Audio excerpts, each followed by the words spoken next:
hindi kasi na-explain sa atin as a student na what will bring us towards in life is actually work ethic. Not everything in college actually means na yun yung magiging ikaw in the future. Sa buhay kasi hindi lahat din nagsasabi yung daan papunta sa pangarap mo is isang sobrang solid na dingding na kailangan mong wasakin. If you feel like you're not where you're supposed to be right now, you are. Yung nga, sa buhay wala ring madali. Lahat kailangan natin pagsikapan, kailangan paghirapan. Sa kasalukuyan, kamusta kayo Martians? Welcome back to the 365. So, good afternoon, good morning sa inyo. Medyo late na ang intro dahil lang grabe. Di ko alam nyo guys, sa totoo lang kahapon yung shoot namin.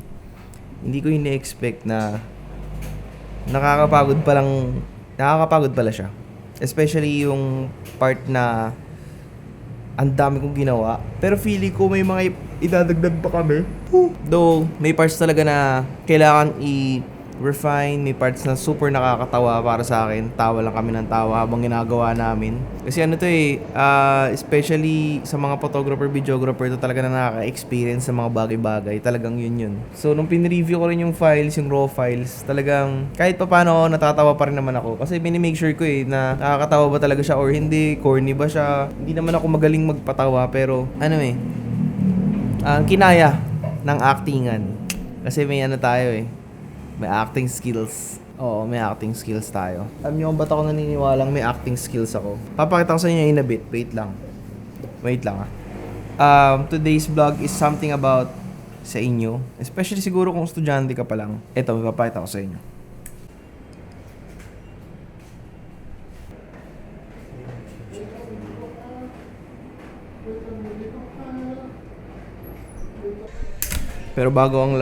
Pero bago ko ipakita sa inyo, kain muna tayo.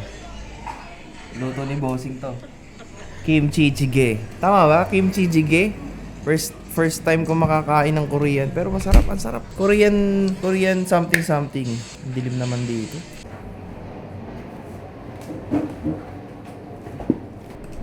Para hindi madilim.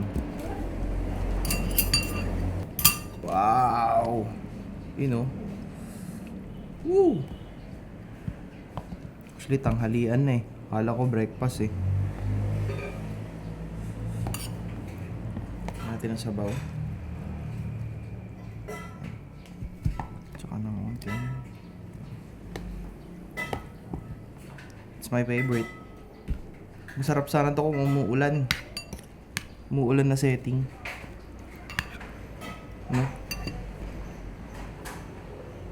Tofu.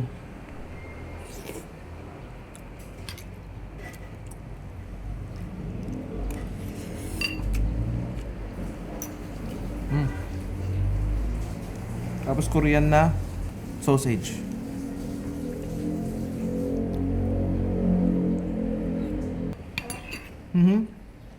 Perfect.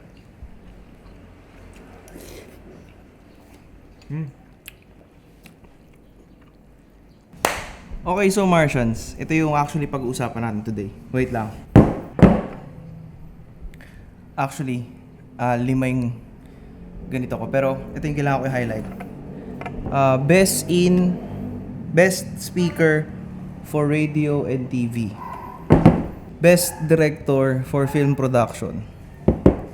So, hindi ko naman sinasabing required, pero as a student, this is hindi sinasabi sa inyo kung para saan talaga ang awards. Kahit awards are basically for recognition, pero the deeper meaning and deeper purpose behind it is actually acknowledging your work ethic towards something na pinagsikapan mo at pinagsipagan mo. Hindi sa required magkaroon ka ng award when you're a student. It just goes to show na dapat as a student, hindi kasi na-explain sa atin as a student na what will bring us towards in life is actually work ethic. If we put in the work, if we put in the effort, ang explanation lang, magkakaroon kayo ng award, magkakaroon kayo ng medal. Pero hindi na-explain madalas sa lahat. Kahit sa pinakasimpleng tao na yung mga awards ang nagsisignify na someday in life, you can look back at these awards and yun yung magiging reminder na nung time na yun nagsikap kayo for something that you really want. Kasi sometimes, maybe someday in your life, pagka-graduate mo as the years gone by, there will be no one para mag-remind sa inyo na kaya nyo or pwede nyong gawin as long as mag-effort kayo, as long as gagawin nyo, as long as magpupursige ka, lahat gagawin mo para ma-achieve mo ang isang bagay. And as long as you set your goals straight, diretso ang daan mo, wala makakapigil sa'yo, magagawa mo. Kaya ko to shinare is if you're a student or filmmaker, ayun, not everything in college actually means na yun yung magiging ikaw in the future.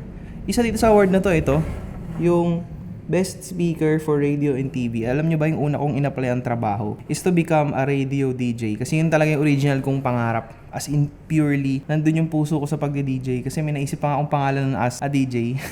Yung pangalan ko pa nun. Basta, saka ko na yung share. I ended up as a call center agent. Doon ako bumagsak. But, pag umuwi ako sa bahay, nakikita ko yung awards ko. Nakikita ko na hindi lang kasi ito sa dalawang subject ito. Meron akong award. Meron ako sa Best in Public Principles and Marketing. Principles and Practices. Parang ganun. Tapos yung isa, theater role. So, siguro yun yung mga personal aspirations na meron ako sa buhay. But right now, all of it is pinapractice ko. All of it is hindi ko tinigilan. Tinuloy ko. Kasi I know, I always believed. Yun lang din, kailangan nyo rin maniwala sa sarili nyo. Kailangan nyo maniwala sa kakayanan nyo. Kasi nga wala naman din magsasabi sa inyo basta-basta na kaya nyo. There will only be a few and there will only be genuinely a few na maniniwala talaga na kaya nyo. But of course, always remember nga na dapat kayo lang din magpo-push sa sarili nyo. Medyo naging ako today Nag-share ako sa inyo na something na actually on a personal level sa akin.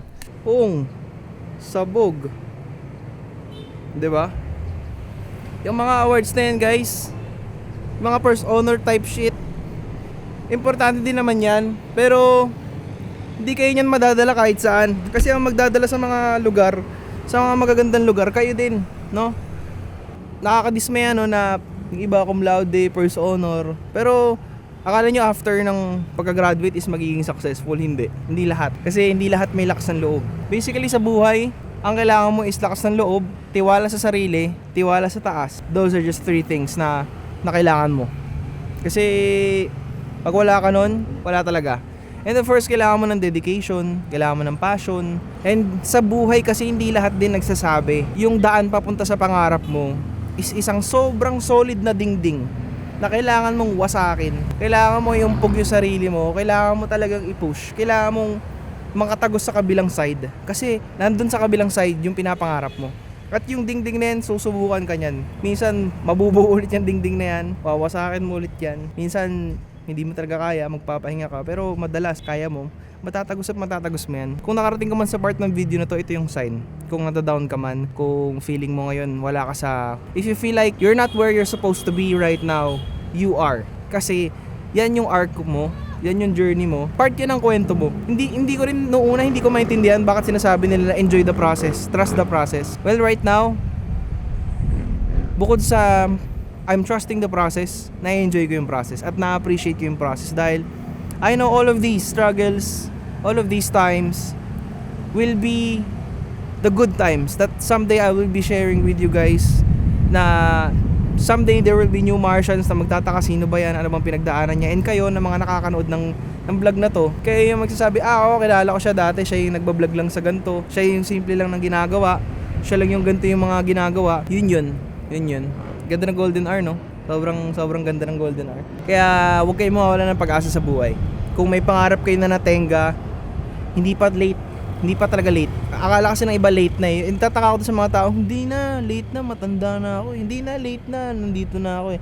Kasi hindi nila natagos yung dingding. Hindi nila pinilit po sa akin yung dingding na nakalagay sa harapan nila. Yung iba kasi talaga may malaking dingding sa harapan nila. Yung iba wala. Yung iba blessed papunta sa opportunity kung nasan man sila.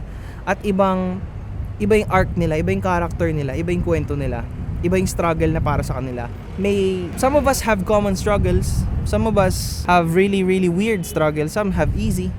Pero yun nga, sa buhay wala ring madali. Lahat kailangan natin pagsikapan, kailangan paghirapan. Kaya natin kailangan paghirapan is kapag dumating na kasi sa atin ang sarap sa feeling. We're going to take pride in everything we do. That's why right now, on my end, I take pride in everything I do kasi proud ako sa lahat ng meron ako ngayon dahil lahat ng kung anong meron ako pinagsikapan ko, hindi ko hiningi,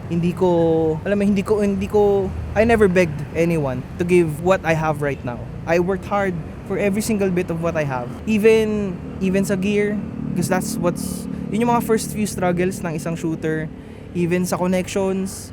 I tried to make friends almost with every single person I met a few years ago. Some are true, some are nasa ibang lugar na, some are no longer my friends, some are still my friends, but that's how it is. That's basically how it is. It's not every day na I get to talk with you guys na ganito yung condition ko. Na okay, na alam mo, motivational type shit. But sana okay kayo. Yun ang kaya ako sinasabing blessing in abundance, Martians. Kasi hindi man extravagant yung buhay ko sa ngayon dahil wala masyadong ganap, puro trabaho.